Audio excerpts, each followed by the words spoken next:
ক্ষুধার ঈদ, রমজানের শেষ দিনগুলো চলছে। চারপাশে উৎসবের আমেজ, বাজারে জমে উঠেছে কেনাকাটা, নতুন কাপড়, মিষ্টি, সেমাই, সবাই ব্যস্ত ঈদের প্রস্তুতিতে।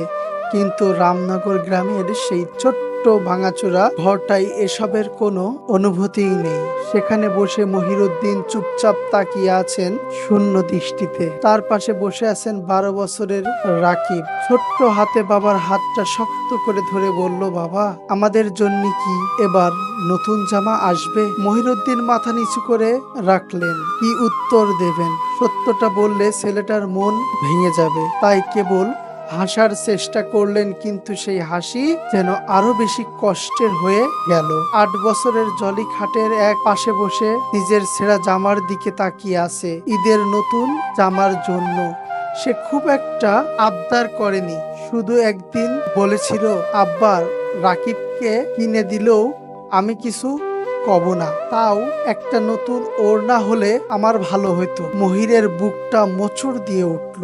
বাবা হয়ে সন্তানের এতটুকু চাওয়া পূরণ করতে পারছে না, এটা কি তার বেঁচে থাকার ব্যর্থতা নয়? তারপর তার চোখ চলে গেল ঘরের এক কোণে। সেখানে একটা পুরনো চাদরে ঢাকা পড়ে আছে তার 90 বছরের মা। বয়সের ভারে নুইয়ে পড়েছেন, দৃষ্টিশক্তিও হারিয়ে ফেলেছেন অনেক বছর আগেই। তবুও এই ঘরের একমাত্র সবচেয়ে ধৈর্যশীল মানুষ তিনি।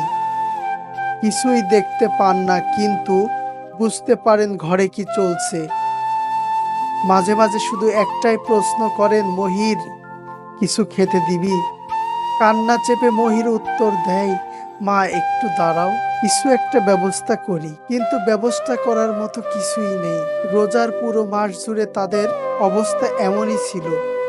কাজ নেই, খাবার নেই, ইফতার বলতে মসজিদ থেকে যা পান সেটুকুই 3 ভাগ করে মা আর 2 সন্তানকে খাইয়ে দেন, আর সেহরিতে আলু সিদ্ধ দিয়ে চালিয়ে নেন রোজা। আজও ইফতারের সময় হয়ে এলো।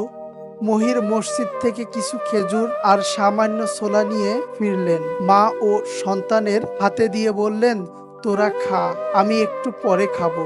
রাকিব আর জলি বাবার দিকে তাকালো। তারা জানে বাবা আর খাবে না, বাবা শুধু তাদের মুখে খাবার দেখেই শান্তি পান। রাত গভীর হলে মহির বাইরে বেরিয়ে এলেন। আকাশে চাঁদ উঠেছে, ঈদের চাঁদ, চারপাশে আনন্দের ঢেউ, কিন্তু এই আনন্দ তার ঘর ছুঁয়ে যায় না। তিনি শুধু আকাশের দিকে তাকিয়ে বললেন, আল্লাহ, আমার সন্তানদের মুখে একদিন পেট ভরে খাবার তুলে দিতে পারবো তো? কোথাও থেকে কোনো উত্তর এলো না, কিন্তু হয়তো কোথাও কেউ এই অসহায় বাবার দোয়া শুনবে, কেউ না কেউ এগিয়ে আসবে তাদের পাশে। হয়তো আগামীর ঈদে রাকিব আর জলি নতুন জামা পরে হাসবে। মহিরুদ্দিন খোদার চিন্তা না করে তাদের সেই হাসি দেখেই ঈদ উদযাপন করবে। দাদার খুব অবস্থা খারাপ, তার কারণ বাচ্চা আছে একটা ছোট, আর একটা আছে আমরা একটা ছোট বাচ্চা। মাটাও অন্ধ, ট্রেন বেড়ে খাতি পারে না, কাজকর্ম করতে না, সেও অসুস্থ প্রায়, খুব কষ্ট। ঘর বাড়িরও অবস্থা দেখছেন এইরাম, পিটিটা 2.5 বছর মারা গেছে, খুব কষ্ট, আর কি খুব কষ্টের ভিতরে আছে। তার একটা পরে কোনো কাজও করিনি।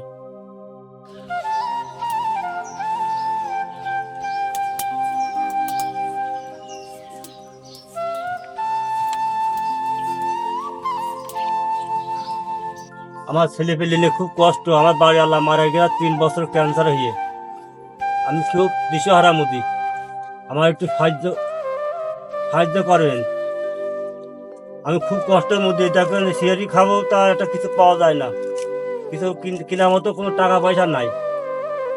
আমি খুব কষ্টের মধ্যে নিয়েছি, খুব কষ্টের মধ্যে নিয়েছি। আমার এই যে ছেলে পেলেগুলো কি কাপড় চোপড়ে হাল দুঃখ কি এবার বেড়াচ্ছে, পথে পথে বেড়াচ্ছে, খুব কান্দাকান্দি করছে, কিন্তু কিনতে পারছি না, এত কষ্টের ভিতরে আছে। মাটা চোখ দেখতে পায় না, অন্ধ। এভাবেই কাটছে প্রতি বছর মহিউদ্দিনের ঈদ। আজ আমাদের সমাজের কিছু বিত্তমান মানুষ যদি মহিউদ্দিনের পাশে এসে দাঁড়ায়, সহযোগিতার হাত বাড়িয়ে দেয়, তাহলে অবশ্যই মহিউদ্দিন ঘুরে দাঁড়াবে, তার সন্তানদেরকে নতুন জামাকাপড় কিনে দিতে পারবে এবং তার জীবনটাকে খুব সুন্দর করে অতিবাহিত করতে পারবে। এজন্য আজ আমাদের সমাজের কিছু বিত্তবান মানুষকে জানাতে চাই, যারা সুন্দরভাবে ঈদ উদযাপন করছেন, যাদের সুন্দর সমর্থন আছে, অবশ্যই আপনারা আসুন, মহিউদ্দিনের মতো মানুষের পাশে দাঁড়ান, তাহলে অবশ্যই তিনিও ঘুরে দাঁড়াতে পারবে। তার কাজের কোনো সক্ষমতা নেই, সে শারীরিক মানসিকভাবে অসুস্থ। এখন যদি আপনারা তার একটা প্রতিষ্ঠান করে দিতে পারেন বা তার যে কর্মসংস্থানের ব্যবস্থা করে দিতে পারেন, তাহলে হয়তোবা তার এই দুর্দশা দুর্দিন হয়তো আর থাকবে না। দুটো ছোট বাচ্চা, আমার এই সংসারে খুব দুরবস্থায়, বাড়িওয়ালা মারা গিয়েছে ক্যান্সার হয়ে। আমি খুব দিশাহারার মধ্যে ভিতরে আছে, আমি খুব অতিরিক্ত পারে পরে দুয়ারে দিয়ে ছেলে বাচ্চাগুলো নিয়ে বেড়াই, ভাত পানি খেয়ে নিয়ে খাওয়াই মানুষ করছি, কোনো কাম কম করতে পারি না।